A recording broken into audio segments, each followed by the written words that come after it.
हिरण्यवर्णां हरिणीं सुवर्णरजतस्रजां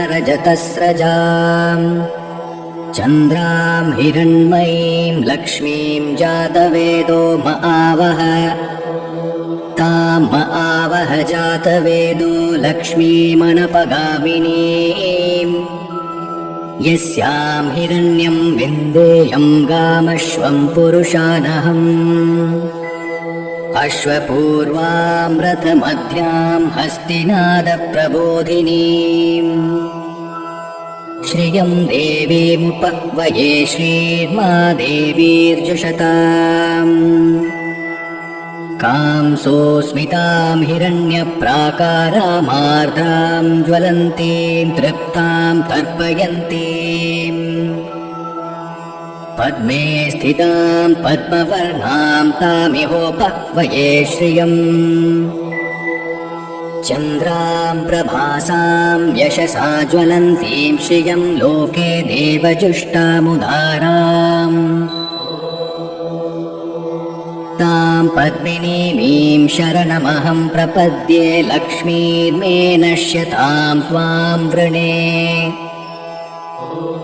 आदित्यवर्णे तपसोऽधिजातो वनस्पतिस्तव वृक्षोऽथ बिल्वः तस्य फलानि तपसा नुदन्तु मायान्तरायाश्च बाह्या अलक्ष्मीः उपैतु मां देवसखः कीर्तिश्च मणिना सह प्रादुर्भूतोऽस्मि राष्ट्रेऽस्मिन् कीर्तिं वृद्धिं ददातु मे क्षुत्पिपासामलां ज्येष्ठामलक्ष्मीं नाशयाम्यहम् अभूतिमसमृद्धिं च सर्वार्निर्नुद मे गृहात् गन्धद्वारां दुराधर्षां नित्यपुष्टां करीषिणीम् ईश्वरीं सर्वभूतानां तामिहोपह्वये श्रियम् मनसः काममाकूतिं वाचः सत्यमशीमहि पशूनां रूपमन्नस्य मयि श्रीश्रयतां यशः कर्दमेन प्रजाभूता मयि सम्भव कर्दम श्रियं वासय मे कुले मातरं पद्ममालिनीम् आपः सृजन्तु स्निग्धानि चिक्लीतवस मे गृहे निज देवीं मातरं श्रियं वासय मे कुले आर्द्रां पुष्करिणीं पुष्टिं पिङ्गलां पद्ममालिनीम् चन्द्रां हिरण्मयीं लक्ष्मीं जातवेदो म आवह आर्द्रां यः करिणीं यष्टिं सुवर्णां हेममालिनीं सूर्यां हिरण्मयीं लक्ष्मीं जातवेदो म आवह तां म आवह जातवेदो लक्ष्मीमनपगामिनीं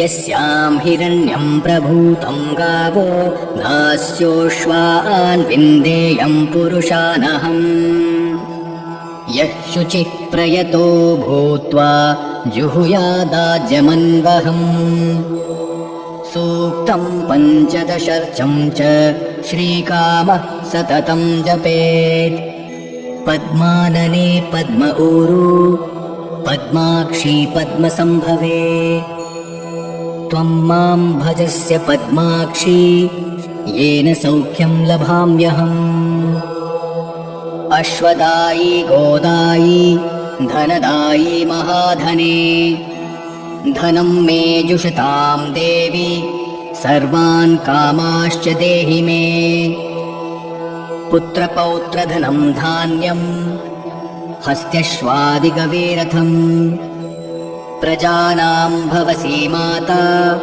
आयुष्मन्तं करोतु मे धनमग्निधनं वायुर्धनं सूर्यो धनं वसु धनमिन्द्रो बृहस्पतिर्वरुणं धनमस्तु मे।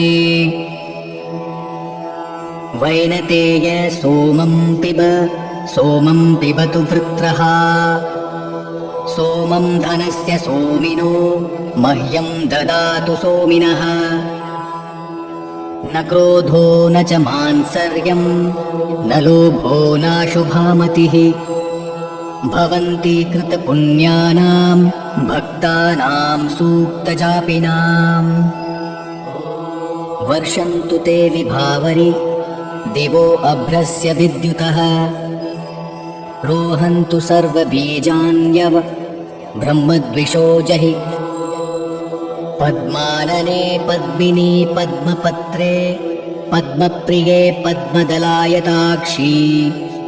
विश्वप्रिये विश्वमनोनुकूले त्वत्पादपद्मं मयि सन्निधस्य। या सा पद्मासनस्था विपुलकटितटी पद्मपत्रायताक्षी। गम्भीरावर्तनाभिः स्तनभरनमिता शुभ्रवस्त्रोत्तरीया। लक्ष्मीर्दिव्यैर्गजेन्द्र मणिगणखचितैः स्नापिता हेमकुम्भैः। नित्यं सा पद्महस्ता मम वसतु गृहे सर्वमाङ्गल्ययुक्ता। लक्ष्मीं क्षीरसमुद्रराजतनयां श्रीरङ्गधामेश्वरीं। दासीभूतसमस्तदेववनितां लोकैकदीपाङ्कुराम्। श्रीमन्मन्दकटाक्षलब्धविभव ब्रह्मेन्द्रगङ्गाधराम्। त्वां त्रिलोक्यकुटुम्बिनीं सरसिजां वन्दे मुकुन्दप्रियाम्। सिद्धलक्ष्मीर्मोक्षलक्ष्मी जयलक्ष्मी सरस्वती। श्रीलक्ष्मीर्वरलक्ष्मीश्च प्रसन्ना मम सर्वदा। वराङ्कुशौपाशमभीतिमुद्रां करैर्वहन्तीं कमलासनस्थां। बालार्ककोटिप्रतिभां त्रिनेत्रां भजेऽहमाद्यां जगदीश्वरीं त्वाम्। सर्वमङ्गलमाङ्गल्ये शिवे सर्वार्थसाधिके शरण्ये त्र्यम्बके देवी नारायणि नमोऽस्तुते। नारायणि नमोऽस्तुते। नारायणि नमोऽस्तुते। सरसिजनिलये सरोजहस्ते धवलतरांशुकगन्धमाल्यशोभे। भगवती हरिवल्लभे मनोज्ञे त्रिभुवनभूतिकरि प्रसीद मह्यम्। विष्णुपत्नीं क्षमां देवीं माधवीं माधवप्रियां। लक्ष्मीं प्रियसखीं देवीं नामां यच्युतवल्लभाम्। चन्द्रप्रभां लक्ष्मीमैशानीं सूर्याभां लक्ष्मीमैश्वरीं। चन्द्रसूर्याग्निसङ्काशां श्रियं देवीमुपास्महे। श्रीर्वर्चस्वमायुष्वमारोग्यमाविधाच्चोभमानं महीयते। धान्यं धनं पशुं बहुपुत्रलाभं शतसंवत्सरं दीर्घमायुः। ऋणरोगादिदारिद्र्यपापक्षुदपमृत्यवः भयशोकमनस्तापा नश्यन्तु मम सर्वदा य एवं वेद। ॐ महादेव्यै च विद्महे विष्णुपत्नी च धीमहि तन्नो लक्ष्मीः प्रचोदयात्।